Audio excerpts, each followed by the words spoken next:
먼저 구약성경 사무엘상 15장 32절 33절 두 절 말씀 먼저 찾으셔서 우리 함께 봉독하겠습니다. 로마서, 신약성경 로마서 말씀입니다. 8장 12절 13절 두 절 말씀입니다. 아각을 찍어 쪼개라 라는 제목으로 오늘 저는 하나님 말씀 함께 나누겠습니다. 오늘부터는 저희가 금요 기도회 때 죄 죽임이라는 제목으로 우리가 계속적으로 말씀을 살펴보기를 원합니다. 우리는 보통 우리가 신약 시대에 와서 예수 그리스도를 통해서 이미 죄를 이기고 우리는 죄에게 승리한 존재다라는 믿음의 선언을 받은 사람들입니다. 그래서 의로운 존재다라는 선언을 받았죠. 그것은 다른 말로 하면 죄는 이제 패배한 원수다라는 것입니다. 우리는 죄에 대해 승리했고 죄는 우리에 대해서 패배한 존재요, 우리에게는 원수인 것입니다. 그런데 죄가 패배했음에도 불구하고 우리의 정직한 고백은 무엇이냐면 아직까지도 우리가 죄에게 승리했고 죄는 패배했음에도 불구하고 우리 안에 죄를 지으려는 경향이 없어지지 않았다는 것을 인정하는 것을 우리가 보게 됩니다. 우리 안에 아직도 죄에 대한 그런 유혹과 죄에 대한 그런 습관과 싸울 수 있는 그런 수준에 머물러 있는 경우가 있을 수 있는 것입니다. 즉 예수 그리스도를 믿었다 해서 죄가 완전히 없어지지 않고 죄를 향한 경향이 남아있는 것입니다. 그래서 지난 주일날 죄에 대한 관성이라는 표현을 했습니다. 죄에 대해서 스탑을 했지만 그러나 죄를 짓고자 하는 그 관성적 욕망이 추구하고 있다는 것이죠. 그래서 우리는 그런 죄에 대한 습관들과 싸우면서 영적 전쟁을 계속 치르고 있는 그러한 현실 속에 살고 있는 것을 고백할 수밖에 없습니다. 그것이 정직한 고백입니다. 그래서 요한일서 말씀에는 우리가 죄 없다 하면 거짓말하는 자요 라고 우리 실존을 말하고 있어요. 우리는 과연 죄인인가? 라고 했을 때 우리는 법적인 차원에서 우리는 죄인이 아닙니다. 법적인 차원에서 우리는 의롭다함을 받았지만 그러나 우리는 아직까지도 죄와 싸우는 존재다라는 것을 우리는 확인하게 됩니다. 그래서 우리는 우리의 시간이 자주 천박하고 세상적인 그런 어떤 죄에 대한 추구 때문에 우리 자신이 시간이 낭비되어지기도 하고 허비되어지는 그러한 삶을 경험할 수도 있고요. 그러다 보면 점점 하나님에 대해서 냉담해지기도 하고 죄의 지배력으로 인해서 고통을 당하는 그러한 고통 속에 빠지기도 할 수 있다라는 것입니다. 자, 죄라는 것이 분명히 이겼음에도 불구하고 죄에 대해서 우리는 승리했다고 선포했음에도 불구하고 이 죄라는 문제가 아직도 남아있는 우리의 실존, 이 죄와의 싸움이 남아있는 실존, 바로 이것이 우리가 주님 앞에 갈 때까지 싸워야 될 우리의 실존입니다. 주님이 오시는 날까지 싸워야 될 실존입니다.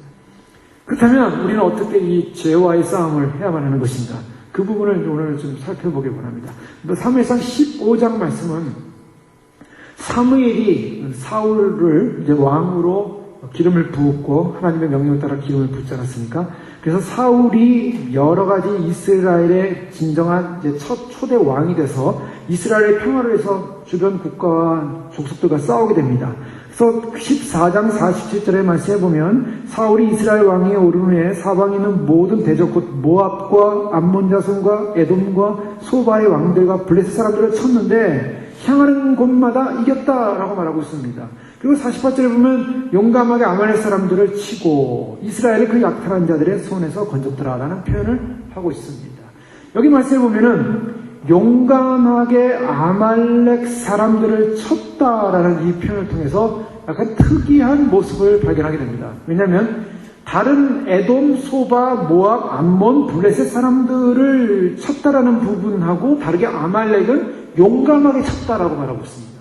자, 여기서 성경에서 보여주는 이 아말렉이라는 이 족속의 그런 힘을 우리가 발견할 수가 있습니다. 다른 모압이나 암몬이나 에돔이나 소바의 왕들, 블레셋 사람들의 왕들의 모습들은 그렇게 쉽게 이길 수 있는 전쟁 같았는데 아말렉과의 싸움은 용감하게 싸워서 이겼다라고 표현하고 있습니다. 그러면서 15장으로 넘어오면서 사무엘이 사울에게 하나님의 말씀을 전합니다. 15장 2절에 보면 만군의 여호와께서 이같이 말씀하시기를 아말렉이 이스라엘에게 행한 일, 곧 애굽에서 나올 때의 길에서 대적한 일로 내가 그들을 벌하노니 라는 표현을 하고 있습니다. 자, 이것은 무엇을 말하냐면 이스라엘 백성들이 출애굽을 했습니다. 출애굽을 해서 이제 가나안을 향해 가고 있는 그런 여정 가운데 르비딤이라는 곳에 이르러서 그들이 물이 없어가지고 원망하는 장면이 나옵니다. 그래서 우리가 잘 알고 있는 모세가 지팡이를 가지고 반석을 쳐서 물을 내는 장면이 나오죠. 바로 그것이 르비딤이라는 곳이었습니다. 하나님께서 특별히 모세에게 너의 지팡이를 가지고 반석을 치라. 그러면 물이 나올 것이다. 그래서 물이 나와가지고 이 물을 먹게 되는 그런 장면이 나오는데 바로 그 르비딤에서 이스라엘 백성들이 힘을 얻고 지쳐있는 가운데 힘을 얻고 있는데 갑작스러운 아멜렉이 뒤로 공격을 해가지고 약한 자들을 공격하는 장면이 벌어집니다.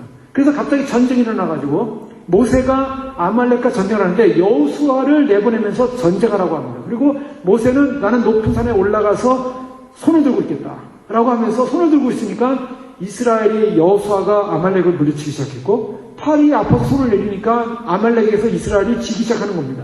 그래서 아론과 훌이 돌을 갖다가 모세를 안고 양쪽에서 아론과 훌이 모세의 손을 잡아서 모세의 손을 들고 있는 장면이 우리가 잘 알고 있죠. 그래서 아말렉을 이틀간에 그 다음날 저녁까지 쫓아가면서 아말렉까지 전쟁해서 죽이는 장면이 나옵니다.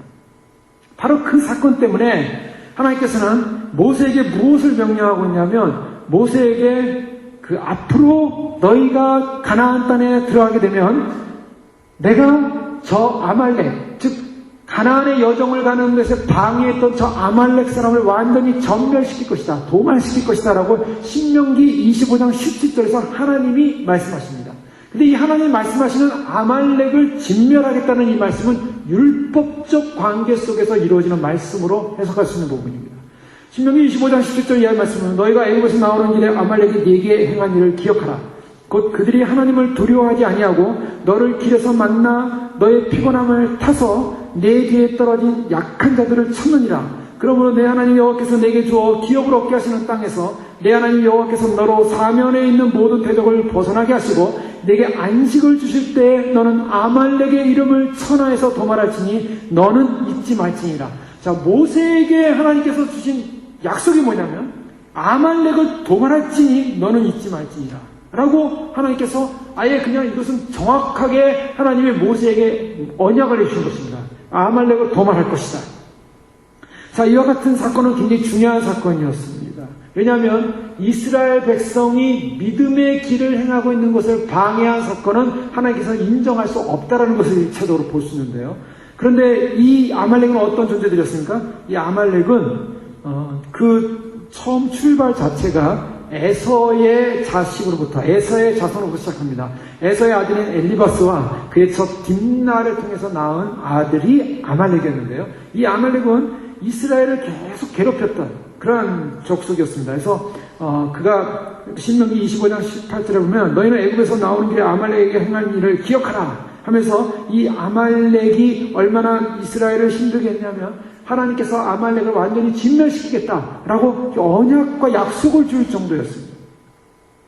이 아말렉은 이스라엘 백성들이 나중에 가나안을 정탐을 하고 여호수아를 비롯한 이 12명의 정탐꾼이 가나안을 정탐하지 않습니까? 그때 가데스 바네아에서 이 정탐한 10명이 부정적인 고백을 보고를 하는 장면에서 민수기 13장 28절 29절에 보면 특별히 왜 우리가 가나안에 못 들어가는가 10명의 정탐꾼들이 부정적인 보고를 할 때 나타냈던 그런 족속 중에 하나가 아말렉이었습니다.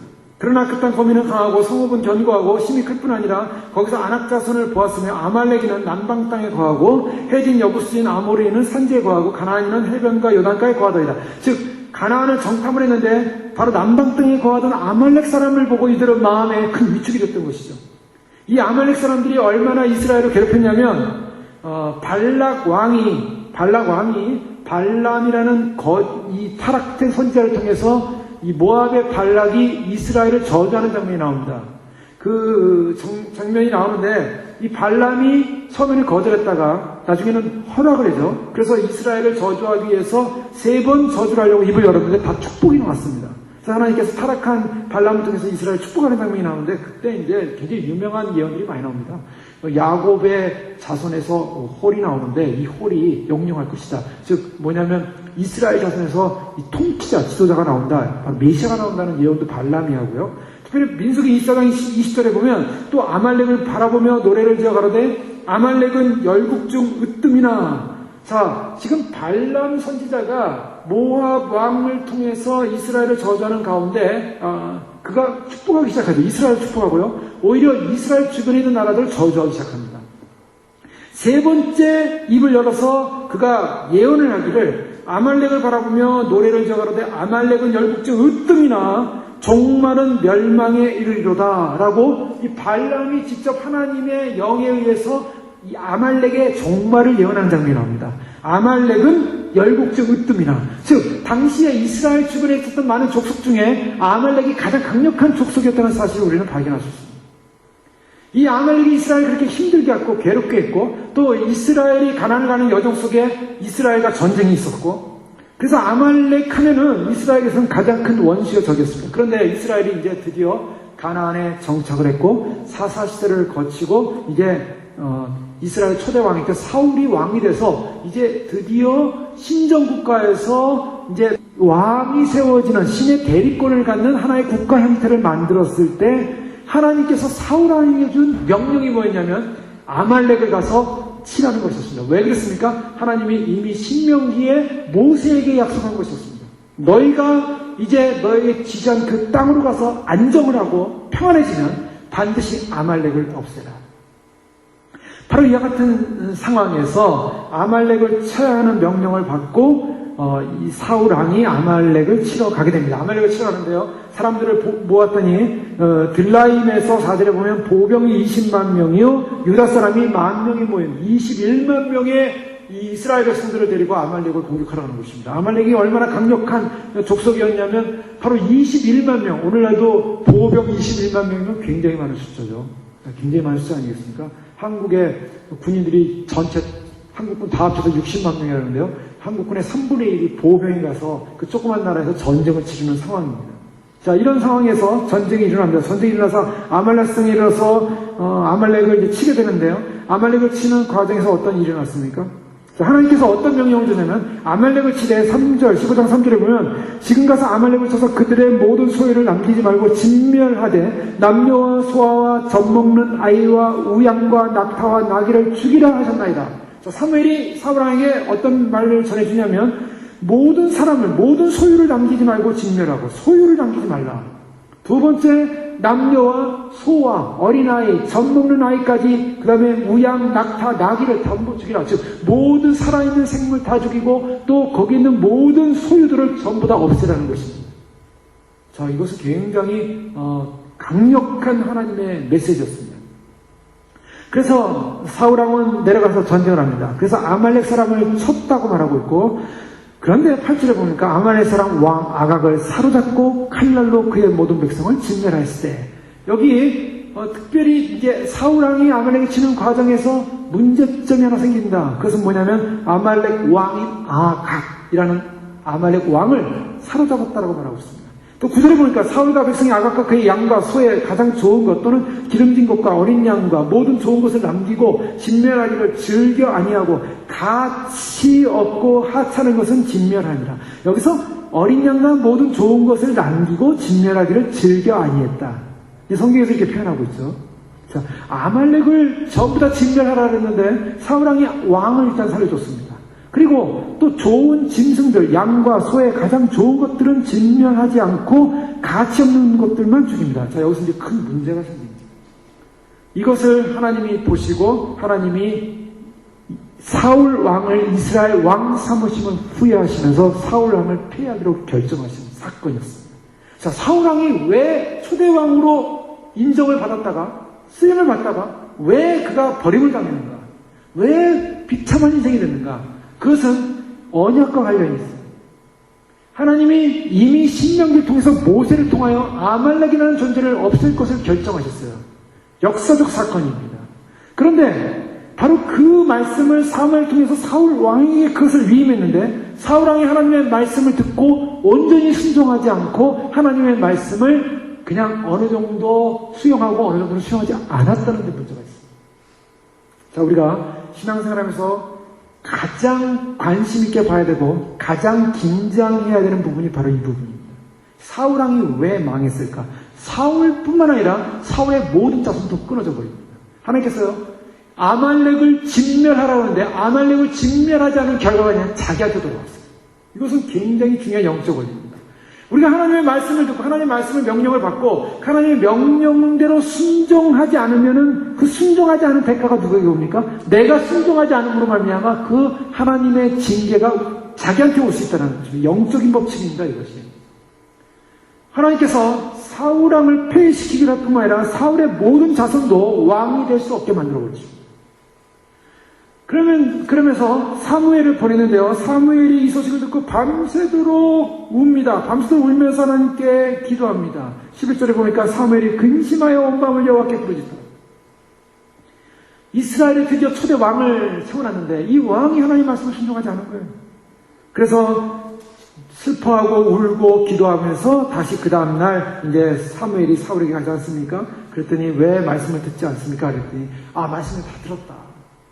그러면 저 들리는 우양의 소리와 저 짐승의 소리는 뭡니까?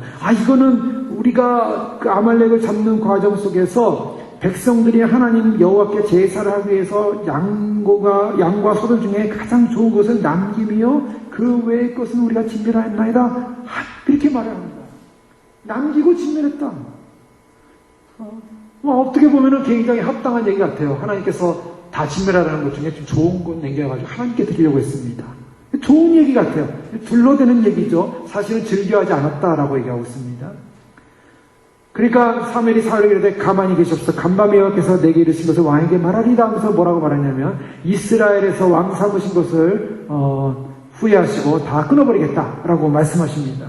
그러면서 사무엘이 여호와께서 번제와 다른 제사들의 제사를 그의 목소리를 청송하는 것을 좋아하신 같이 좋아하시겠나이까? 순종이 제사보다 낫고 듣는 것이 수양의 기름보다 나으니 유명한 말을 하지 않습니까? 사무엘이 사울에게 순종이 제사보다 낫다. 또 듣는 것이 순양의 기름보다 낫다라고 이야기하면서 거역하는 것은 점치는 죄와 같고 선보는 것, 거역하는 것과 같고 완고한 것은 사신 우상에게 절하는 죄와 같음이라. 지금 이 사울왕이 지은 죄가 무엇이냐면 하나님을 대적하는 우상 숭배의 죄요. 그리고 점을 치는 이런 엄청난 사신 행위, 소위 말해서 오컬트 행위와 같은 그런 잘못된 죄를 범했다라고 선언하면서 사울이 나중에 그것을 인정하죠. 내가 범죄가 있습니다. 그러나 하나님께 예배드리러 갈 때 같이 갔으면 좋겠습니다. 그래서 사무엘을 사울이 데려가지 않습니까? 그런 가운데 오늘 본문입니다.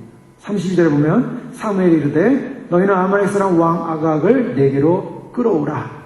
자, 이 아각을 살려놨어요. 아각을 살려는 이유가 무엇이었을까요? 아각을 살려는 이유는 바로 사울 왕에게 무엇이 남아있었냐면 뭔가 이방 강력한 그러한 족속의 왕이었던 그 왕을 잡음으로 말미암아 내가 이런 존재다. 내가 이렇게 힘 있는 존재다. 내가 이렇게 대단한 존재다라는 것을 과시하고 싶었던 마음이 있었던 것이죠. 왜냐하면 바로 그가 돌아오는 길에 샤무엘상 15장 12절에 보면 사울이 갈멜에 이르러 자기로 해 기념비를 세웠다. 예. 우리나라 보면 광개토왕이 땅을 차지하는 광개토왕 비를 세웠다고 하지 않습니까? 그거 가지고 어디까지 점령했냐는 이 기념비를 세워요. 기념비. 여기까지 점령했다. 그런데요, 사울이 자기의 기념비를 세운 거예요. 자, 사울은 어떤 마음이 생기면 자기가 왕으로서, 이스라엘의 왕으로서 이방 나라를 물리치고, 특히 아말렉을 물리치고, 아말렉을 잡은 그 사건에 대해서 얼마나 기뻐했는지 기념비까지 세웠고요. 그 아각이라는 왕을 사로잡아서 사람들에게 과시하고 싶었던 거죠. 그런데 문제는 뭐였습니까? 사무엘이 그 아각을 데려오라. 아각이 어떻게 오냐면요.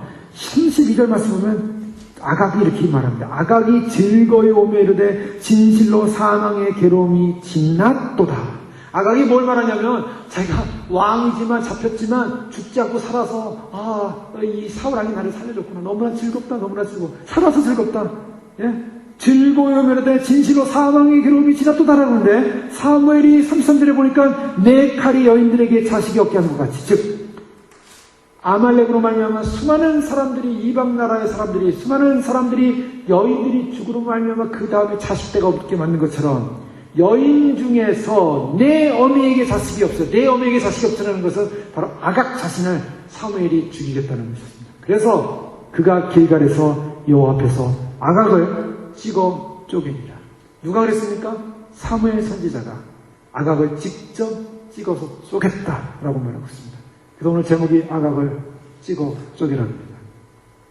아각을 찍어 쪼개라 라는 이 말 속에는 이것은 찍어서 쪼갰다라는 이 말은 그냥 한 번 찍어서 쪼갠 것이 아니라 사실 원어적 의미로 들어가면 여러 조각으로 잘랐다는 것입니다.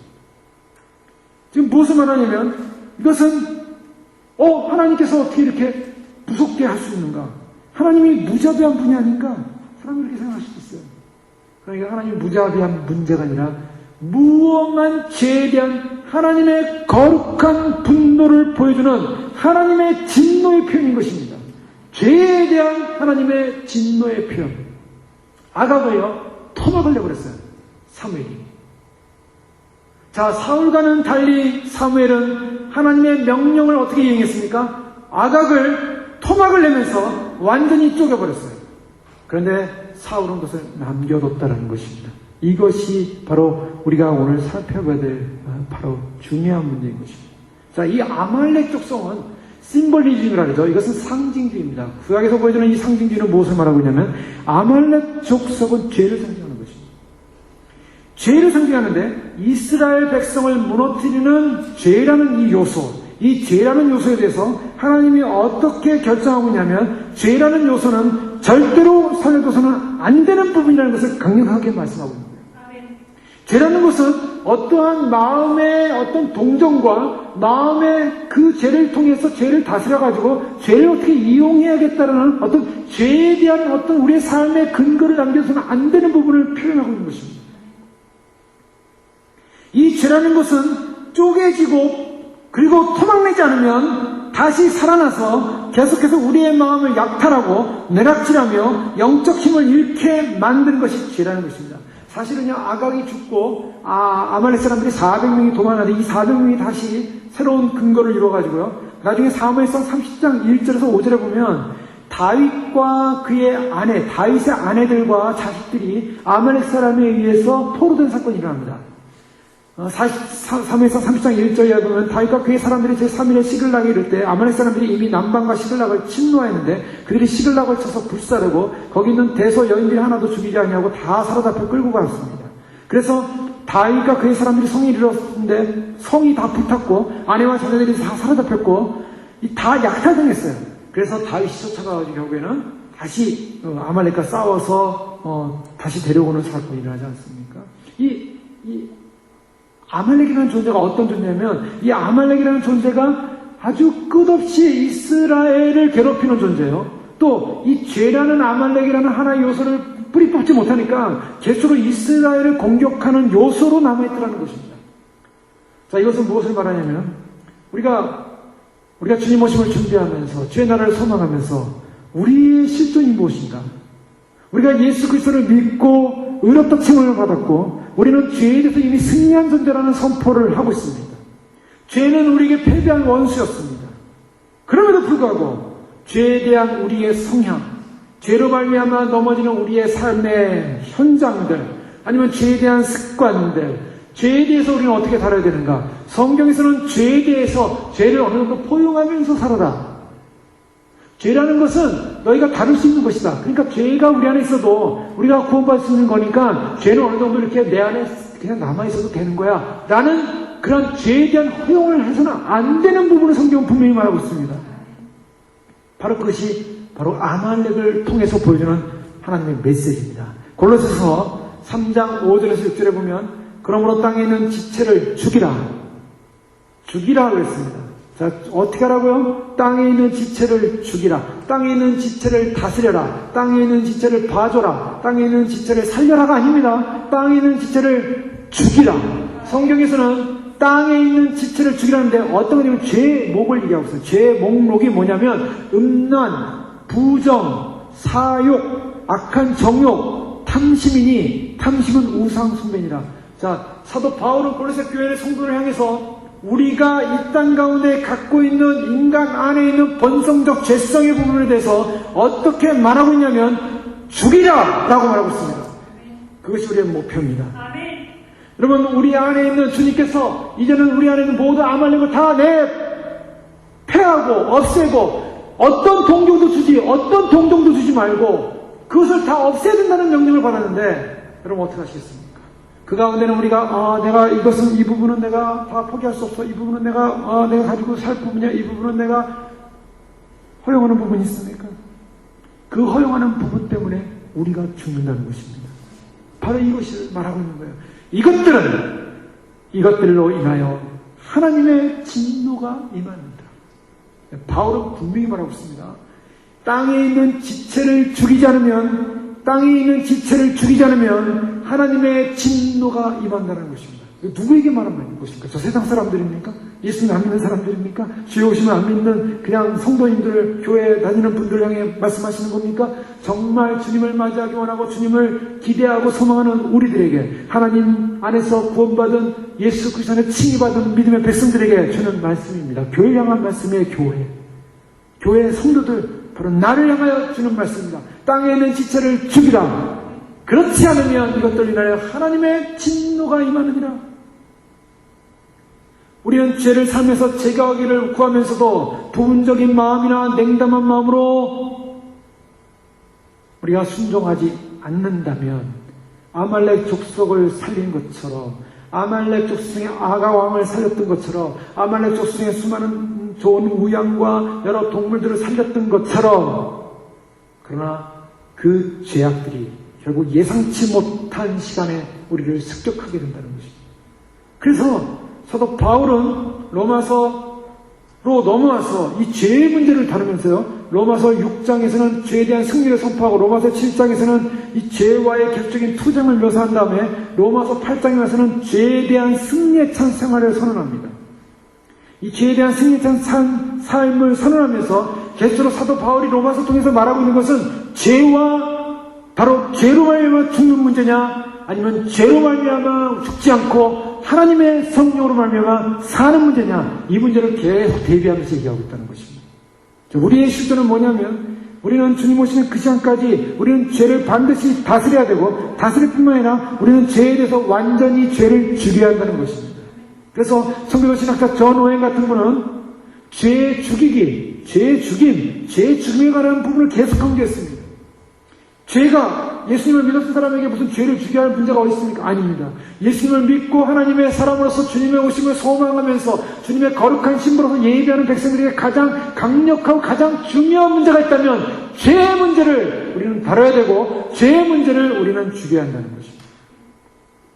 로마서 1장 4절에 보면 사도 바울은 로마서를 시작하면서 딱 처음에 하나님의 영이신 성령에 관해서 언급합니다. 그 성령을 성결의 영이다라고 표현하고 있습니다. 성결의 영으로는 죽은 자 가운데서 부활하여 능력으로 하나님의 아들로 인정되셨으니 곧 우리 주 예수 그리스도시니라. 성결의 영이라고 말하고 있습니다. 그런데요, 그 성결의 영이신 로마서 1장 4절에서 2장, 3장, 5장, 6장, 7장을 거치면서 사도 바울은 어느 곳에서도 성령을 언급하지 않습니다. 죄와의 싸움의 문제, 인간의 죄성의 문제, 인간의 육에 속한 문제, 이 문제를 다루면서 성령을 언급하고 있지 않다가 로마서 8장에 오면서 갑자기 사도 바울은 성령, 그분이 어떤 분인가를 폭발하면서 터뜨리기 시작해요. 로마서 8장 1절에 그 이하의 말씀을 보면, 그러므로 이제 그리스도 예수 안에 있는 자에게는 결코 정죄함이 없느니 이는 그리스도 예수 안에는 생명의 성령의 법이 죄와 사망의 법에서 너를 해방하였습니다. 자, 성령의 법을 선포하기 시작하면서 성령 하나님이 어떤 분인가에 대한 성령에 관한 이야기를 20번 이상 로마서 8장에 언급하고 있습니다.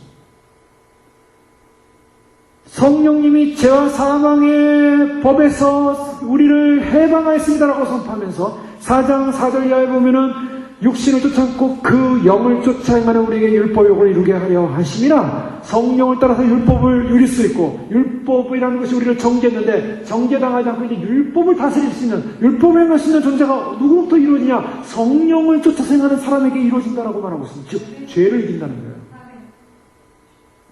육신을 쫓는 자는 육신의 일을, 영을 쫓는 자는 영의 일을 생각하나니 육신의 생각은 사망이요 영의 생각은 생명과 평안이라. 이 사망과 생명, 죽는 것과 사는 것의 관계성 속에 살기 위해서는, 사는 것은 하나님의 영을 쫓아서 살 수밖에 없는 것이고, 하나님의 영으로 말미암아 결국 우리는 죽지 않는다. 즉 뭐냐? 죄를 어떻게 극복하고 이길 수 있는가? 죄를 어떻게 우리가 죽일 수 있는가? 그것은 바로 성령 하나님을 따라 사는 삶을 통해서 우리는 죄를 이길 수 있다.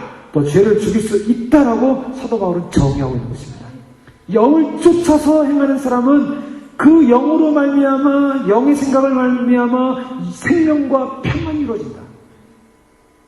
그러니까 우리가 성령 하나님이 오시고 성령님이 우리 안에 올 때 우리는 과거에 우리 안에서 죄를 이길 수 없었고 죄의 습관처럼 살았고 죄의 성향이 우리를 사로잡았고 그래서 계속적으로 죄로 말미암아 갈등하고 죄와의 전쟁 속에 있는 우리가 이제는 성령의 인도와 지배와 성령의 뜻과 성령을 따라 살기 시작할 때 우리는 육신을 따라가는 사람이 아니라 성령을 통해서 결국에는 죄를 이기는 거룩한 사람으로 승리할 수 있음을 말하고 있습니다. 베드로서 1장 4절에 보면 이로써 보배롭고 지극히 큰 약속을 우리에게 주신 이 약속으로 말미암아 너희로 정욕을 인하여 세상에서 썩어질 것을 피하여 신의 성품에 참여하는 자가 되게 하려 하셨습니다. 자, 우리가 이제는 정욕을 인하여 세상에 썩어질 것을 피하여 우리가 어떻게 된다고요? 신의 성품에 참여한다. 어떻게 신의 성품에 참여합니까? 그것은 바로 우리 안에 계신 성령 하나님을 통해서 우리가 거듭남의 삶을 통해서 우리가 성령으로 말미암아 영을 쫓아서 신의 성품에 도달할 수 있는 그런 존재로 됐다는 것입니다. 그럼요, 이 성령 하나님이 계심으로 우리는 어떤 존재인가? 바로 하나님의 영이 계심으로 말미암아 우리가 그리스도의 사람이요 하나님의 영이 계심으로 말미암아 우리가 하나님의 아들이라고 성경은 말하고 있습니다. 하나님의 영이 없으면 우리는 하나님의 아들이 아니라고 말하고 있습니다. 하나님의 사람이 아니라고 말하고 있습니다. 그럼 하나님의 영이 있음으로 말미암아 우리는 하나님의 사람이 되는데요. 이 하나님의 영이 우리 안에 있음으로 말미암아 우리가 해야 되는 삶의 모습은 어떤 삶이냐면 죄를 쫓아가는 것이 아니라 죄를 짓는 것이 아니라 오히려 죄를 이기고 하나님을 기쁘시게 하는 삶을 살기 시작한다는 것입니다. 하나님을 기쁘시게 할 것이 무엇인가를 생각하기 시작한다는 것입니다. 들어가서 성령 하나님 우리 안에 임하게 되면 우리는 어떻게 거룩해질 것인가? 거룩함을 향한 갈망을 갖기 시작한다는 것입니다. 우리 안에 성령 하나님이 임하지 않으면 내가 거룩함을 향하여 소망하고 갈망하지 않는다는 것입니다. 우리의 죄성은요 계속 우리를 타락시키려고 합니다.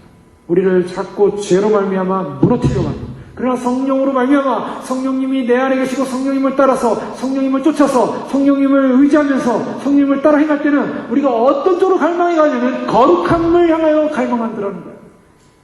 어떻게 내가 거룩해질까? 어떻게 신의 소품에 참여할까? 어떻게 거룩한 열매를 맺힐까? 이것은 세상과 벗이 되지 않는 오히려 세상으로부터 분리되어지는 그런 거룩함의 길을 걸어갈 수 있는 것입니다. 야고보 4장 4절에 보면 가늠하는 여자들이여 세상과 벗된 것이 하나님의 원수임을 알지 못하느냐. 그런즉 누구든지 세상과 벗이 되고자 하는 자는 스스로 하나님과 원수되게 하는 것입니다. 성령을 따라가는 사람들은 하나님의 거룩한 아들로서 신의 성품에 참여할 뿐만 아니라 그것을 효망하는 거룩한 존재로서의 갈망이 있는 반면에 성령님을 따라가지 않게 되면 바로 가늠하는 여자처럼 가늠한다는 것이 무엇입니까? 바로 이것은 상징적 표현입니다. 바로 세상을 좋아하는 마음을 갖게 된 것이 가늠이라는 것입니다. 여러분 이것은 우리가 이미 너무나도 많이 살피고 왔어요. 우리가 세상을 어떻게 정의하고 있습니까? 세상이라는 것은요 내가 추구하고 사모하고 따라갈 존재가 아니라는 거예요. 세상은 적입니다. 지금 많은 사람들이 그래요. 우리가 세상을 바꾸자, 세상을 변화시키자, 세상을 개혁하자. 이게 이 복음주의 노선에서 일어난 하나의 그 모티브입니다. 그래서 오늘날 복음주의 교회에서 하는 일이 뭐냐면 세상에 나가서 세상을 바꾸자예요. 그런데 죄송한데요. 크리스찬들이 세상 못 바꿉니다. 그게 모순이에요. 그게 성경하고 맞지 않는 모순이에요. 누가 만들었습니까? 인본주의가 만들어낸 거예요. 자, 여기에는 무엇이 담겨져 있냐면요. 이것은 아주 교묘한 사단의 전략이 담겨져 있습니다. 우리가 세상을 개혁하자, 바꾸자. 세상이 개혁됐습니까?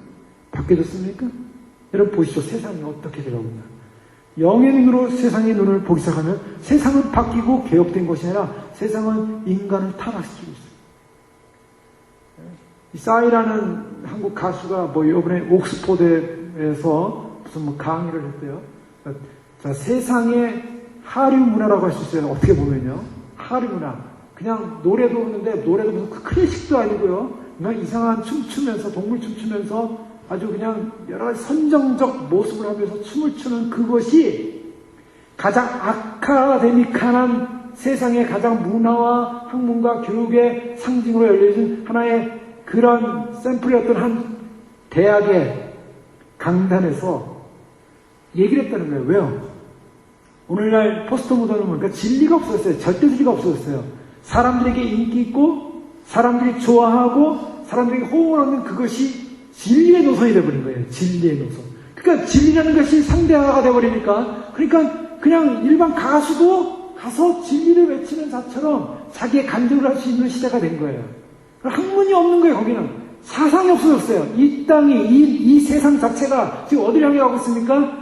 바로 자기라는 자아의 만족을 위해 가고 있고요. 인간 우상을 향해 가고 있고요. 이 땅에서 우리가 세상을 변화시키자 하지만 세상은 변화되는 것 같지만 그러나 그 안에 들어가면 온갖 죄로 말미암아 가득 찬 인간의 본성을 보게 됩니다.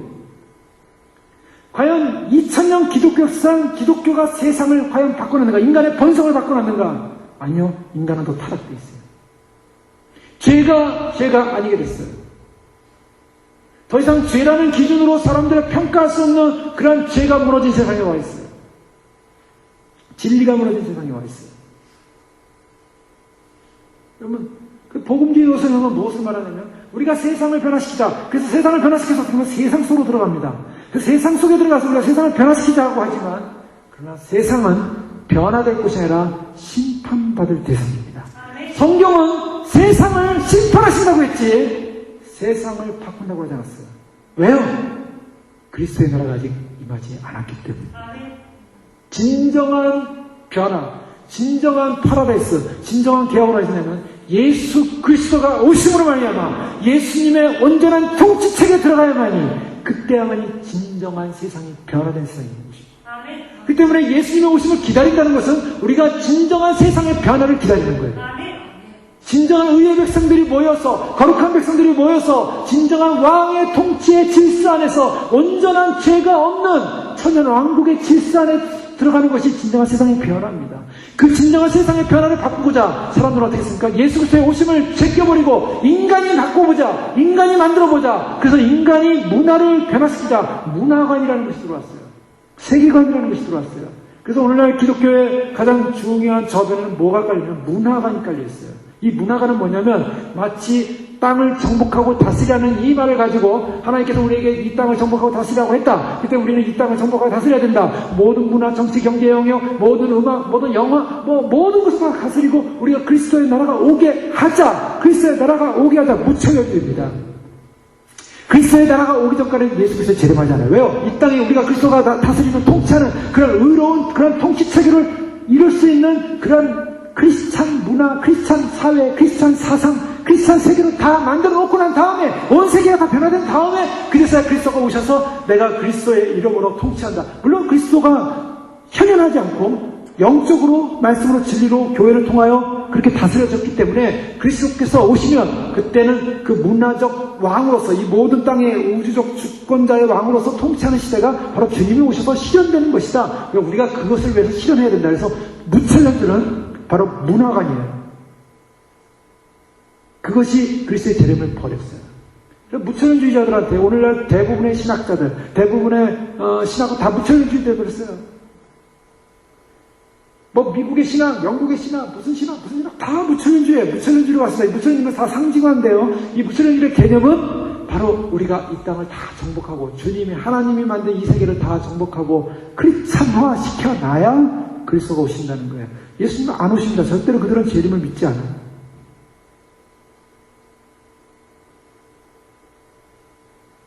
세상은 어떤 것입니까? 세상은 우리가 가서 정복하고 다스리고 변화시켜서 그리스도의 나라가 오게 하자. 캐치프레이즈는 좋지만 성경하고 다릅니다. 성경은 세상은 벗돼서는 안 되는 것이다. 물론 우리가 세상과 이별해서 따로 사는 거 아니죠. 세상 속에 있습니다. 그러나 세상이 추구하는 방향으로 가지 않습니다. 세상 안에 삽니다. 그러나 세상의 가치관을 갖지 않습니다. 세상 안에 삽니다. 세상 안에 있지만은 세상에 속하지 않았습니다. 세상과 벗된 것은요, 하나님의 원수라고 그랬어요. 자, 세상은 어떤 것이냐? 바로 하나님의 원수는 심판의 대상입니다. 그래서 이 세상은 어떤 것이냐? 이 세상은 심판받아야 될 것이라는 거예요. 그 때문에 우리가 주님을 향하고 성령의 능력으로 성령의 충만을 받을 때, 성령의 거룩함을 받을 때, 우리는 하나님의 거룩한 나라를 소망하며 갈 수밖에 없는 것입니다. 그래서 세상과 멀어짐으로 말미암아 결국 세상으로부터 분리되어지는 거룩성을 얻게 되는 것이죠. 베드로서 2장 10절에는 육체를 따라 더러운 정욕 가운데 행하며 주관하는 일을 멸시하는 자들에게 특별히 형벌하실 줄을 아시느니라. 이들은 담대하고 고집하여 떨지 않고 영광 있는 자를 회방하거냐. 육체를 따라 더러운 정욕 가운데 행하며 주관하는 일을 멸시하는 자들에게 형벌하신다. 빌립보서 그 다음에 우리가 또 살펴볼 수 있는 것은 성령의 인도하심을 받으면 우리가 이 땅이 아니라 하늘을 생각한다는 것입니다. 빌립보 3장 19절 이하의 말씀은 그들의 마침은 멸망이요 그들의 신은 배요 그 영광은 그들의 부끄러움이 있고 땅의 일을 생각하는 자라. 그러나 우리의 시민권은 하늘에 있는지라 거기로부터 구원하는 자 곧 주 예수 그리스도를 기다린다. 우리의 시민권은 하늘에 있다. 우리가 성령을 받게 되면 우리는 이 땅에 소망을 가지고 이 땅에 사는 것이 아니라 하늘의 소망을 가지고 하늘의 시민권자로서의 하늘의 일을 생각한다는 것입니다. 또한 우리의 속사람은 무엇입니까? 하나님의 법을 즐거워하게 되어 있습니다. 하나님의 법을 즐거워하고 하나님을 소망하고, 그래서 로마서에 계속 보여주는 것은 육신대로 사는 것은 죽음이다. 육신대로 산다는 것은 바로 우리 육적인 죄성대로 사는 거예요. 육신대로 사는 것은 죽음이지만, 그러나 하나님의 영을 쫓아서 사는 것은, 성령 안에서 사는 것은 우리가 생명인데, 그럼 성령 안에서 사는 삶은 어떤 삶인가? 더 구체적으로 사도 바울은 우리의 몸의 행실을 죽인다라고 말하고 있습니다. 그것이 바로 13절 말씀입니다. 로마서 8장 13절에 보면 너희가 육신으로 살면 반드시 죽을 것이로되 영으로서 몸의 행실을 죽이면 살리라. 무엇 하라고요? 죽이면. 무엇을 죽이라고요? 몸의 행실을 죽이라는 것입니다. 자, 성경은 어디까지 말하고 있는가? 죄에 대해서 허용해라. 죄에 대해서 어느 정도 용납해라. 죄에 대해서 관용하라가 아닙니다. 분명한 것은 죽이랍니다. 아각을 쪼개라! 라는 명령처럼 사무엘이 아각을 데려오라 하면서 그를 토막낸 것처럼, 이것이 얼마나 하나님의 진노가 큰 것인가. 우리가 죄에 대해서 육신대로 살면 반드시 죽을 것이로되 영으로서 몸의 행실을 죽이면, 무엇으로요? 영으로서. 성령이 아니고서는 우리는 죄를 이길 수 없다는 것입니다. 성령이 아니고서는 우리는 죄를 이길 수가 없어요. 그 때문에 성령의 은혜와 성령의 능력으로 우리는 거룩해져야 되고, 성령의 능력으로 주님의 나라를 소망하는 것이고, 성령의 능력으로 육을 이기고 죄를 이기고, 성령의 능력으로 우리는 죄를 죽이고 우리가 살게 되는 줄 믿습니다. 그 때문에 우리는 진정한 성령의 은혜로 말미암아 이 몸의 행실을 죽이는 삶을 사는데 이것을 금욕이라고 합니다. 많은 사람들이요, 금욕이라고 할 때는 우리가 무엇인가 외부적인 핍박을 가하는 게 금욕이라고 생각할 수가 있습니다. 그래서 로마 카톨릭이나 많은 사람들이 자신이지만 거룩해지기 위해서, 죄를 없애기 위해서 마틴 루터가 얼마나 고생을 했습니까? 죄를 없애기 위해서 온갖 고행을 하지 않았습니까?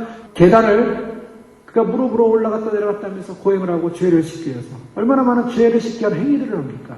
그래서 죄를 씻게 한 행위들을 하는데요, 죄를 씻게 한 외부적 행위로는 죄가 안 없어집니다. 죄를 씻게 한 외부적 행위로서는 죄가, 물론 그 행위를 통해서 내가 죄를 없애겠다는 그런 의지적 활동은 좋아요. 그건 어느 정도 영향을 줄 수 있을 겁니다. 안 하는 것보다 훨씬 낫죠. 죄에 대해서 두려워하지 않고 어떤 행위도 없이 하는 것보다. 그러나 그거 가지고 죄가 안 없어진다는 거예요. 아무리 내가 나를 학대해 보십시오, 나를 쳐보십시오, 죄가 없어지나? 안 없어진다는 거예요. 그러면 어떻게 죄를 없애는가? 죄를 없애는 방법은 성령에 의해서 성령님이 우리 안에서 그것을 하지 못하도록 성령께서 말씀하시고, 성령의 능력으로 내가 그것을 이길 수 있습니다. 그것을 내가 거절합니다. 그래서 성령을 따라가겠습니다 하고 믿음으로 성령님 앞에 나를 맡기고, 그리고 믿음으로 그것을 결정하고 나아가기 시작할 때 죄가 떨어져 나가기 시작하는 것입니다. 죄가 죽기 시작하는 거야. 그러면 죄를 한꺼번에 죽는 것인가? 예, 그러면 얼마나 좋겠어요. 예, 그래서 칼빈이요, 존 칼빈이 기독교 강의에 보면,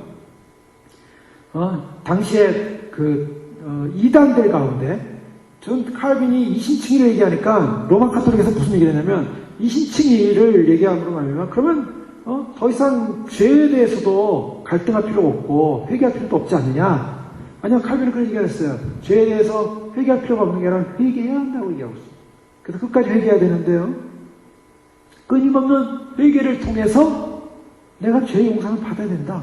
이런 것을 강조를 했습니다. 그러면서 사람들이 단번에 회개, 스콜라주의 학파들이 단번에 회개를 통해서 한 3일 정도 회개만 하면 죄가 다 없어진다. 라는 논리에 대해서 반박을 하면서 죄라는 것은, 회개라는 것은 한 3일 정도 눈물을 막 흘리고 다 회개하고 해서 죄가 없어지는 것이 아니다. 회개가 다 이루어지는 것이 아니다. 죽는 그날까지 회개해야 된다. 라는 것을 강조했습니다. 그러면서 이 말은 무엇을 말하냐면 우리를 괴롭히는 죄에 대해서 즉시로 벗어날 수 있냐는 거죠. 우리가 성화되기 위해서 순간의 성화를 이루냐는 거죠. 여러분 예수님 믿고 내가 회개했습니다. 그렇다고 변화됐습니까? 성화됐습니까? 거룩해졌습니까? 그렇지 못한 자신을 봐요. 아직 옛 기질이 있어요. 옛 성품이 있어요. 그것이 남아있는 거예요. 성화가 완전히 이루어지지 않는 것을 보게 됩니다. 단번에 성화가 일어나지 않는 것을 보게 됩니다. 그것은 뭡니까? 영으로서 몸의 행실을 죽여가는 과정. 그래서 계속 죽여야 한다는 것입니다. 계속 죽여야 한다는 거예요. 당장 안 이루어집니다. 그러나 여기서 중요한 것은 영으로서 나의 모든 행실을 죽이는 그것이 바로 우리가 사는 터닝 포인트가 된다는 거예요. 우리가 진정으로 영적으로 승리하는 방법, 죄를 죽이는 방법은 바로 그 부분. 많은 사람들이 이 죄에 대한 문제를 다루면서 내가 이 죄를 어떻게 다루냐면 이 죄를 단순히 덮어버리자. 죄를 단순히 덮어버리는 겁니다. 그냥 죄를 생각하지 않기로 하고 덮어버리는 것 같아요. 근데 그 덮어버린다고 해서 죄가 없어지는 것은 아닙니다. 단지 위선으로 가릴 뿐이에요. 잠언 28장 13절에 자기의 죄를 숨기는 자는 형통치 못하나 죄를 자복하고 버리는 자는 불쌍히 여김을 받으리라. 죄를 숨기는 자는 형통치 못한다. 그러나 죄를 자복하는 자는 불쌍히 여김을 받는다. 죄를 고백하고 버릴 때 우리는 자신이 죄에 대한 자신의 임무를 행하는 것입니다.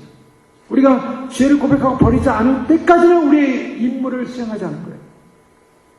어떤 사람은 죄를 바리새적이라고 볼 수 있죠. 이것을 내면화시키는 것입니다. 겉으로는 아니지만 내면화시킬 때 죄라는 것을 나의 은밀한 공간으로 이동시켰을 뿐이라는 것이죠. 그것을 위선이라고 합니다. 그래서 예수님께서는 그런 위선에 대해서 강력하게 지적하지 않습니까? 마태복음 5장 21절의 말씀을 보면 내 옛사람에게 말한 바 살인치 말라 누구든지 살인하면 심판을 받게 되리라 했다는 것을 너희가 들었으나 나는 너희에게 이르노니 형제에게 노하는 자보다 심판을 받게 되고 형제를 대하여 나가라는 자는 공의에 잡히게 되고 미련한 놈이라는 자는 지옥불에 들어가게 되리라. 예수님께서 이런 무서운 말씀하셨어요. 노하는 자, 욕하는 자, 미련한 놈이라고 하는 자, 또 제단 앞에 하나님 앞에 나갈 때 형제에게 원망 들을 만한 일이 있으면 가서 빨리 서와라. 또 여자를 보고 음욕을 품는 자보다 마음에 있는 가늠하였다. 그 무슨 말이냐면 내면화로 들어와요. 내면화. 겉으로는 아닌 것 같지만 내면화로 들어왔을 때 그 내면화를 보시는 주님 앞에서는 그것이 다 죄가 된다는 거예요. 죄를 죽인다는 것은요, 단지 우리가 겉으로 싹 포장해버려가지고 덮어버린다고 해서 죄가 없어지는 것이 아니고, 또 우리를 내면화로 해버렸다 그래서 내면 속에 그것을 한쪽 구석에다가 그것을 놨다고 해서 죄가 없어진 것도 아닙니다. 아니면 관심의 죄를 바꿀 수가 있어요.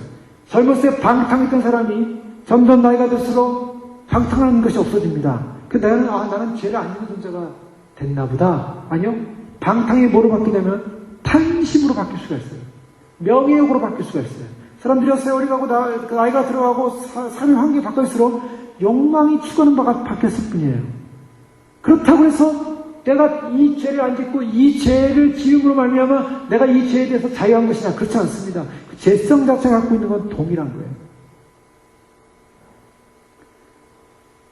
주님께서 우리에게 이 죄에 대한 부분을 다루러 갈 때 이 죄에 대한 부분을 우리는 단순한 억압으로 죽지 않기 때문에 반드시 아각을 향한 사무엘의 결단처럼 찍어버려야 한다는 것입니다. 자, 이 찍어버리는 능력은 어디서부터 가능합니까? 이 찍어버리는 능력은 지금까지 살펴본 것처럼 바로 하나님의 성령의 능력에서 가능이 될 줄로 믿습니다. 그러나 이것은 단회적으로 가능한 것이냐? 아니요.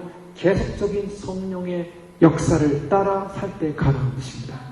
그때 우리가 영적 전쟁에서 믿음에서 우리가 승리하기 위해서는 반드시 성령 하나님을 따라야 되고 성령 하나님을 의존해야 되고 성령 하나님 앞에 충만해야 되고 그래서 성령의 충만을 받아야 되는 것입니다. 그렇지 않고는 우리가 영적 세계에 승리할 수가 없습니다. 주님 오시는 그날까지 우리가 해야 될 것은 무엇입니까? 바로 이 죄와 문제를 싸우는 것입니다. 거룩해야 됩니다. 정결해야 됩니다. 그 정결함과 거룩함을 위한 것이 바로 신부로서 주님을 맞이하는 비결이에요. 이 주님 오심을 준비하는 사람들의 그 내용들을 좀 강해보면요. 요즘 인터넷 들어가서 이렇게 내용들을 보면, 그동안 쭉 봐왔던 것을 보면, 이상한 무슨 운동이나 이상한 무슨 부흥운동이나 이상한 뭐 그런 데만 관심하는 사람들이 많이 있어요. 또 어떤 사람들은요, 이게 맞냐, 저게 맞냐, 이게 맞냐, 저게 맞냐 관심 가는 사람들이 많아요. 우리가 진짜 관심 가져야 될 것은 그런 게 아닙니다. 진짜 관심 가져야 될 것은 내가 변화되느냐. 내가 변화됩니다. 정말 주님 모실 때 내가 거룩한 정결한 죄 용서함 받은 사람으로서 변화되었느냐. 다른 말로 하면 성령의 열매를 맺혀가고 있냐는 것입니다. 성령의 열매. 성령의 열매를 맺힐수록 우리는 죄는 죽는 것입니다. 내 안에 성령의 열매가 가득할수록 죄는 죽은 것입니다. 그런데 내 안에 성령의 열매가 가득하지 못할 때 내 죄가 아직도 살아있는 거예요. 죄가 살아있고 죄가 허용되는 순간 어떻게 했습니까? 그 죄로 말미암아 내가 죽을 수 있다는 거예요. 그래서 우리가 노아가 방주를 예비하듯이 마지막 때 신부들이 그의 드레스를 갖다가 깨끗하게 빨면서 깨끗하게 하듯이 우리가 해야 될 일이 있다면 그것은 하나의 상징적 표현이지 가장 중요한 것은 내가 내 죄를 죽여가면서 거룩한 성령님을 따라서 성령의 열매를 맺는 것입니다. 과연 주님께서 말씀하신 이 말씀의 법대로 나는 순종하면서 그 열매를 맺히고 있느냐? 이 싸움을 하는 것입니다. 이미 지난 시간에 살펴봤던 것처럼 많은 사람들이 주의 오심을 준비한다고 하면서 베리칩이 육류 펴고 그걸 받아서는 안 된다는 것도 알고 또 마지막 시대라는 것도 알고 주님 오신다는 것도 알고 이스라엘 사람도 알고 다 압니다. 지금 프리메이슨이 어떻고 일루미나이트가 어떻고 다 압니다. 그런데 사람들이요 다 알면서 불구하고 넘어집니다. 무너집니다. 왜 그런지 아세요? 죄 때문에 자기 죄. 어떤 죄요? 자아라는 죄. 자아라는 죄 때문에 무너져요.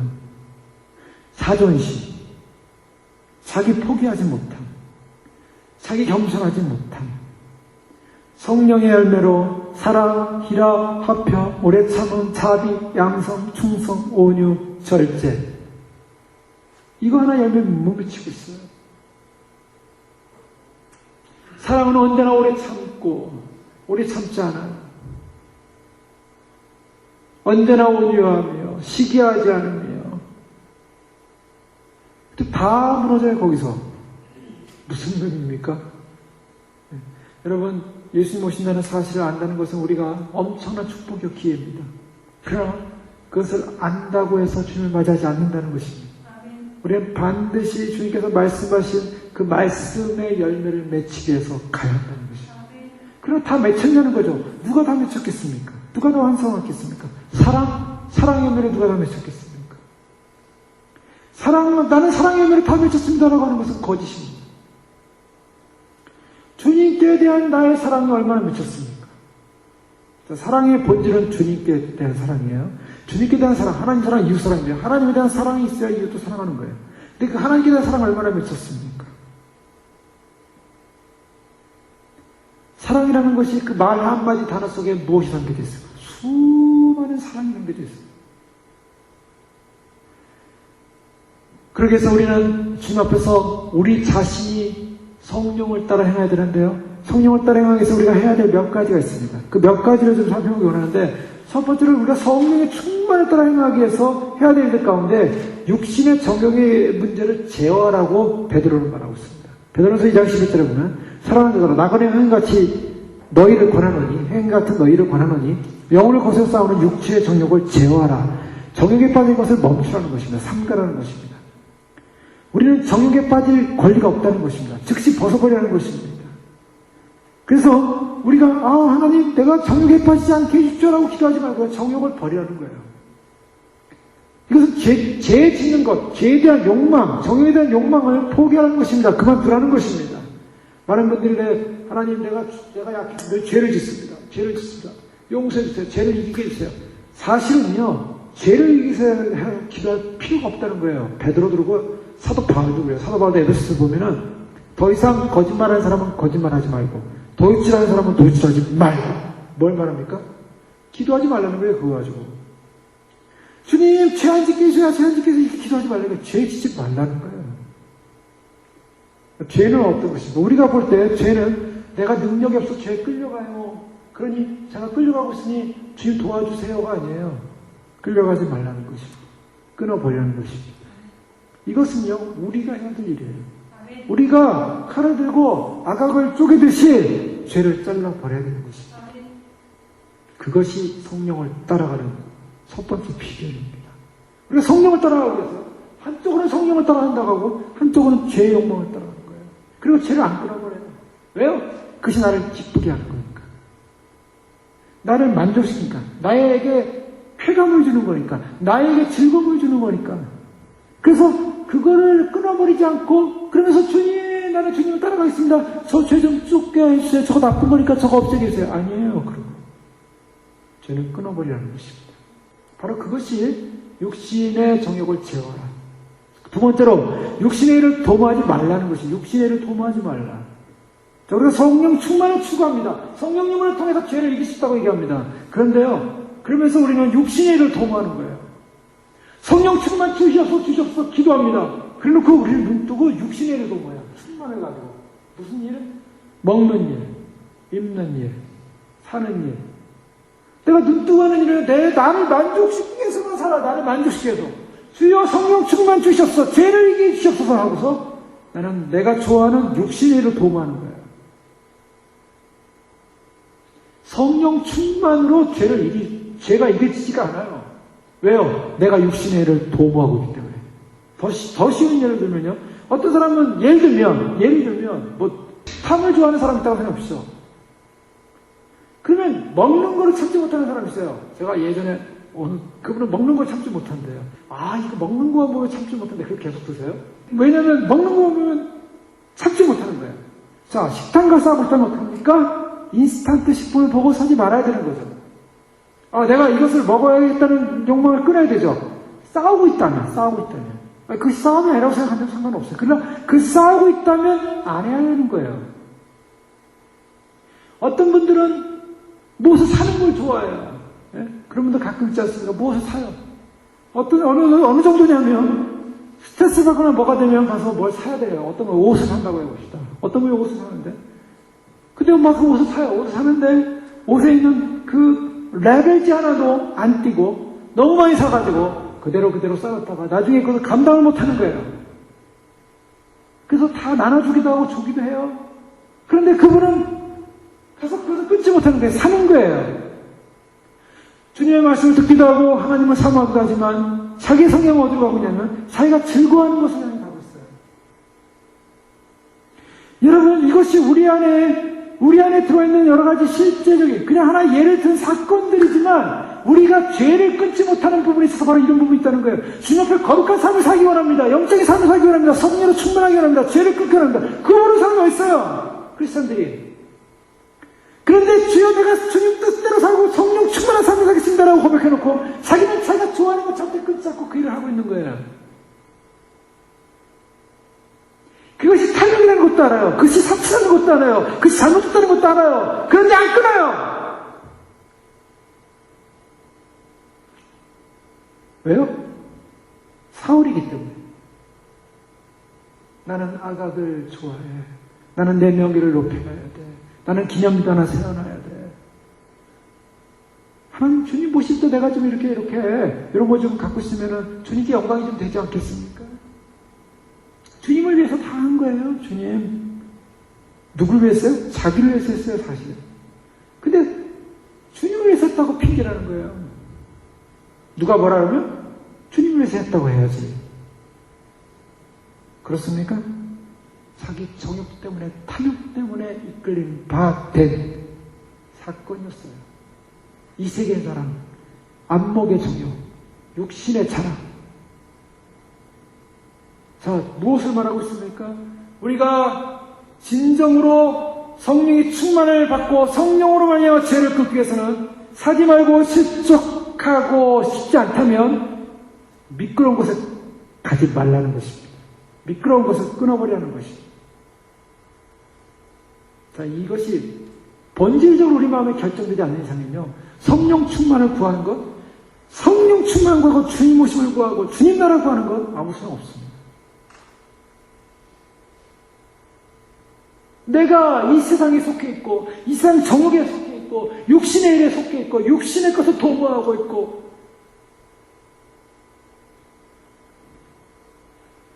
우리의 그 다음에 중요한 것은 우리의 마음입니다. 우리의 마음이 어디로 향하는가? 자, 성령님을 통해서 우리가 죄를 이기기 위해서는 어떻게 되나? 우리의 마음이 어디로 가야 되는가? 우리의 마음이 주님을 향한 소망에 가 있어야 될 줄 믿습니다.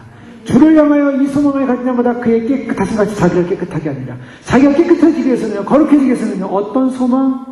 주님을 볼 것에 대한 소망입니다. 그래서 요한일서 3장 2절 이하에 보면 사랑하는 자들아 우리가 지금은 하나님의 자녀라 장래에 어떻게 될 것을 아직 나타나지 아니하였으나 그가 나타나심이 되면 우리가 그와 같을 줄 아는 것은 그의 계신 그대로 볼 것을 인함이니 주를 향하여 이 소망을 가진 자마다 그의 깨끗하신 같이 자기를 깨끗하게 하느니라. 우리를 누구 바라봐야 될까? 주님을 바라봐야 돼요. 그런데요, 시편 135편 15절에 보면 열방의 우상은 은금이요 사람의 수공물이라. 입이 있어도 말하지 못하며 눈이 있어도 보지 못하며 귀가 있어도 듣지 못하며 그 입에는 아무 지식도 없고 그것을 만든 자와 그것을 의지하는 자와 다 그것과 같으리로다. 그것을 만든 자와 의지하는 자가 다 그것과 무엇을 말합니까? 사람들이 추구하는 것은 하나님을 바라보고 하나님의 거룩하시냐 깨끗하신 것이 나도 깨끗하게 되길 원합니다. 주를 향하여 이 소망을 가진 자마다 자기도 깨끗하게 된다 라고 성경은 말하고 있는데요, 그리스도께 마음을 고정해야지 깨끗하게 되는데 사람들은 열방의 우상은 은금이요 사람의 수공물이라. 그리스도를 바라보고 하나님을 바라보지 않고요, 열방의 우상은 은금이라. 하나님을 바라보고 주님 닮기 원합니다. 오늘도 주님의 성품 가운데 머물기 원합니다. 주님 봐야되는데 내가 거룩해지기 원합니다 라고 해야 성령을 따라 행하게 되죠. 열방의 우상은 은금이라. 그것을 의지하는 자나 만든 자나 다 그와 같다. 다 우상단지라는 거예요. 다 우상단지. 인간 스스로가 우상단지서 열방의 우상은 은금이라. 누구를 바라보고 있습니까? 우상단지 바라보며 삽니까? 아니면 하나님 바라보고 삽니까? 하나님 바라보는 사람은 주님 만날 그 영광스러운 날을 소망하면서 그 소망을 향할 가진 자마다 자기를 깨끗하게 합니다. 그 다음에 우리가 진정으로 죄를 죽이고 성령의 충만을 따라 살기 위해서는 말씀을 묵상해야 됩니다. 말씀을 묵상해야 됩니다. 제가 참 안타깝게 느끼는 것은 주님 오심을 준다는 많은 분들이 성경을 몰라요. 많은 분들이 말씀에 대해서 무지해요. 말씀에 관심이 없어요. 자, 이 말씀은요, 물론 들으셔야 됩니다. 들으셔야 되고 묵상해야 됩니다. 그리고 더 나가서요, 말씀을 읽으셔야 돼요. 말씀을 읽으셔야 돼요. 또 말씀만 읽어서도 어떨 때는 이해가 안 될 때가 있어요. 그럴 때는요, 경건서적을 반드시 읽으셔야 돼요. 도움이 되는. 그래서 여러분이 성도님들에게 추천해드리는 서적도 있지 않습니까? 청교도 목사님들이나 신학자들이 쓴 책들. 왜 청교도 책을 제가 권하냐면요, 요즘 나온 책들이 너무 많죠. 요즘 나온 책들을 보면요, 다 독이 있어요. 독.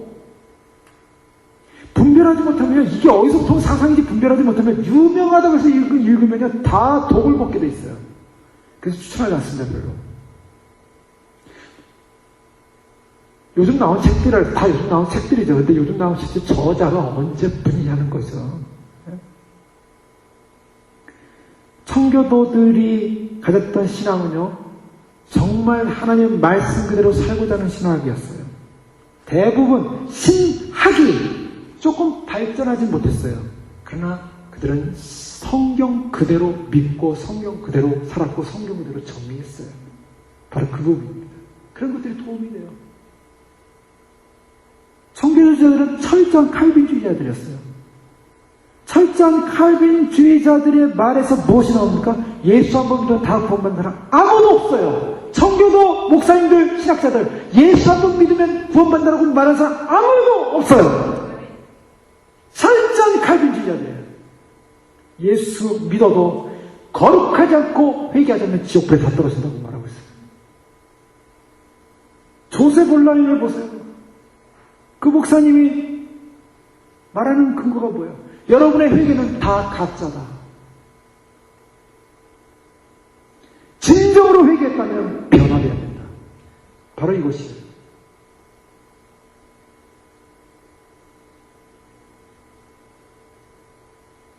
여호수아 2장 8절에요. 여호수아가 가나안 정복에서 가장 승리하는 게 너무나 잘하고 있는 말씀. 너무나 잘하고 있는 말씀.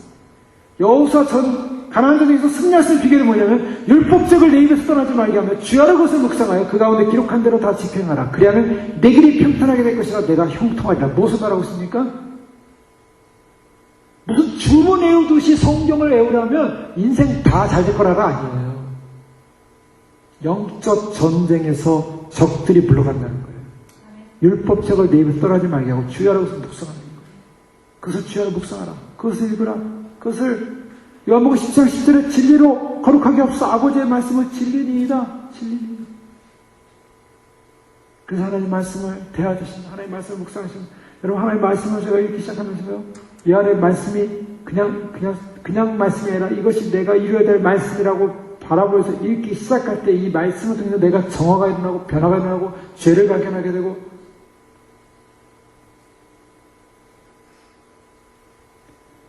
성령의 검인 말씀만이 나의 죄를 자릅니다. 그러니까 말씀으로 말미암아 내가 찔러지고 쪼개지고 여기서 다듬어져야지. 여기서 찔러지고 쪼개지고 다듬어지지 않으면 말씀을 모르면 우리는 큰 오류에 빠질 수가 있습니다. 말씀을 부지런히 읽으셔야 됩니다.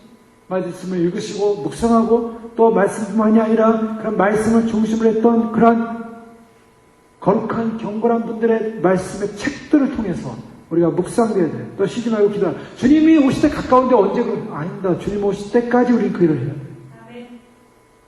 주님이 오시면 임박하고 있어요. 정말 가까이 오고 있어요.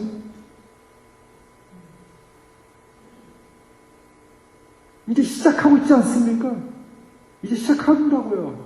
시작되는 그런 제가 지난 자동차 보험을 들어야 되지 않습니까? 기본적으로. 기본적으로 들었던 자동차 보험인데 그 보험회사에서 이제 소비자들이 아마 클레임을 걸어가지고 무슨 소송을 해서 이겼나봐요. 체크가 나왔더라고요. 그래서 이게 왜 체크인가 하고 이제 전화를 해봤더니 이게 이제 그런 사건이 있어서 써도 된다는 거예요. 그래서 뒷면을 딱 봤어요. 뒷면을 이제 보고서 이렇게 보니까 거기에 뭐라고 써있냐면 Positive ID Required. 제가 깜짝 놀랐습니다. 지금 포지티브 아이디가 있습니다. 포지티브 아이디가 뭔지 아시죠? 베리칩을 말하고 있습니다. 그런데요, 이게 지금 체크가 포지티브 아이디 리ኳ이어드. 이미 찍혀서 나오고 있어요. 그러면 무엇을 말합니까? 이제 앞으로 은행에다가 체크를 넣든 빼든 포지티브 아이디가 필요하다는 거 아니겠습니까? 매매를 위해서 칩이 필요하다고 하는 세대에 와 있습니다. 보험회사들이 내년부터 이제 칩을 넣겠다고 다 하고 있는 이러한 의료보험회사들이 그런 상황에 와 있습니다. 여러분, 어떤 분들은 그래요.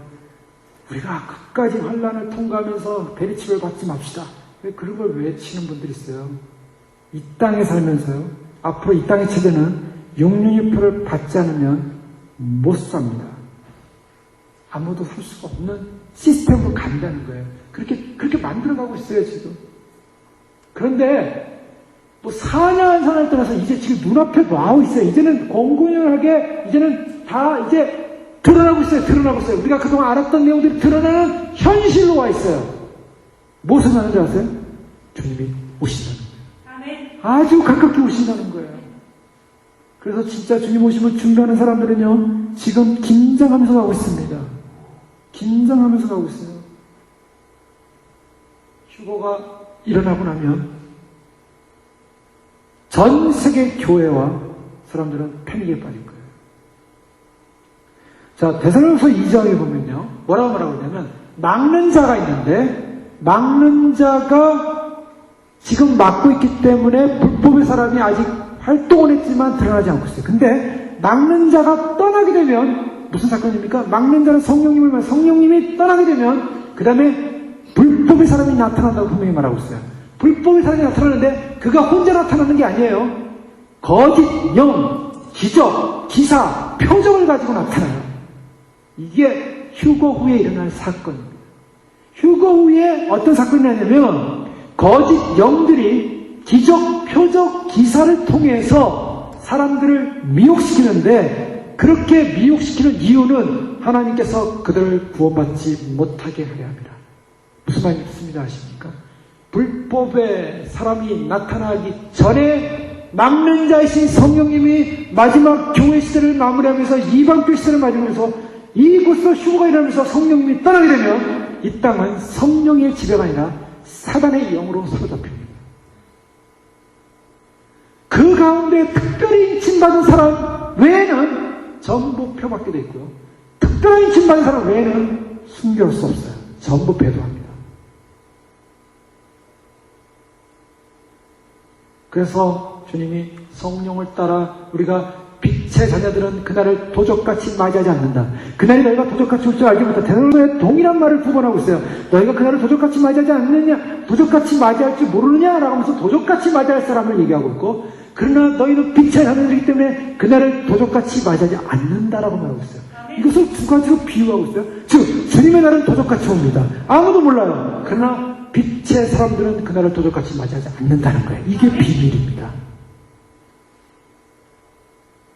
그래서 주님께서 시험에 들지 않도록 깨어 기도하라. 깨어 기도하지 않는 것들을 꾸중하셨어요.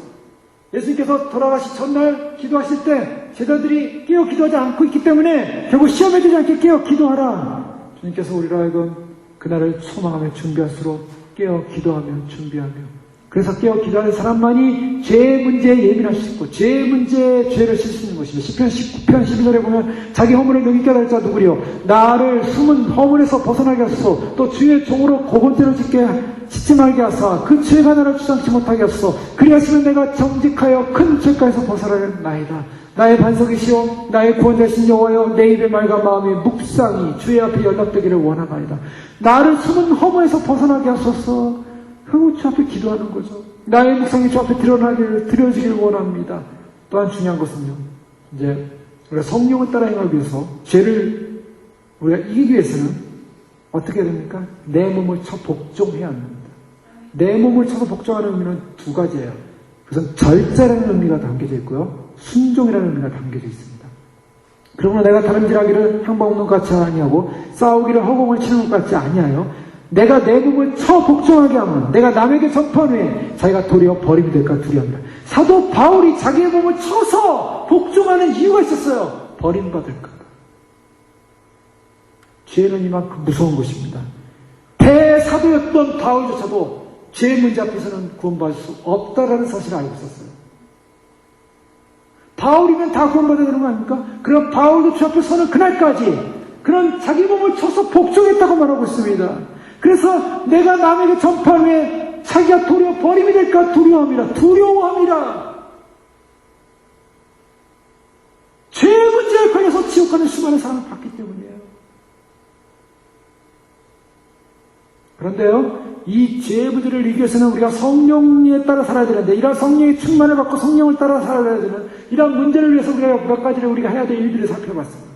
그런데 중요한 것은요, 이 성령님은 우리가 마음을 열고 우리의 자유와 순종의 마음을 지키고, 그래서 하나님 성령님께 이것을 다루시도록 내어드리면서 내 성품과 조화를 이루도록 성령님 내게 임하시고 역사하시고 행하셨소. 그래서 성령님을 인정하고 성령님을 받아들이고 성령님께 순종하고, 그래서 내 마음에 우리의 소원을 두고 역사하시는 이가 하나님이라는 사실을 발견하고 그렇게 위탁하며 나갈 때 우리가 이 모든 일들을 우리가 절제하고 우리가 이 모든 일들을 죄의 문제를 해결하게 될 줄로 믿습니다. 그러니까 성령님을 인정하시고 내가 성령님을 인정하지만 우리가 해야 될 일 분명히 살펴봤습니다.